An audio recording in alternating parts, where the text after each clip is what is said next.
कांग्रेस अध्यक्ष सोनिया गांधी ने मनरेगा स्कीम के बजट में कटौती के सरकार के फैसले की आलोचना की।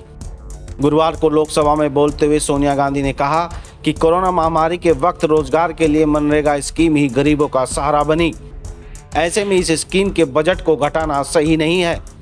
उन्होंने मनरेगा के तहत काम करने पर 15 दिन के भीतर मजदूरी दिए जाने समेत कई सुझाव भी सरकार को दिए।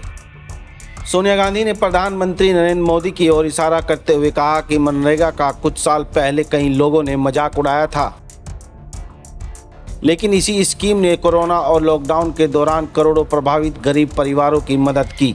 इसके बावजूद मनरेगा के लिए बजट आवंटन में लगातार कटौती की जा रही है।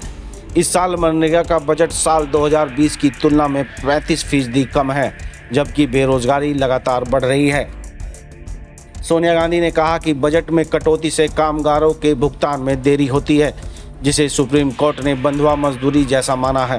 केंद्र सरकार से मेरा आग्रह है कि मनरेगा के लिए उचित आवंटन किया जाए। सोनिया गांधी ने साथ ही यह भी कहा कि ग्राम सभा के सोशल ऑडिट पर भी समझौता नहीं किया जाना चाहिए। सोनिया गांधी की ओर से उठाए गए सवालों पर केंद्रीय मंत्री अनुराग ठाकुर ने जवाब देते हुए कहा कि सरकार ने मनरेगा की जियो टैगिंग पर काम किया।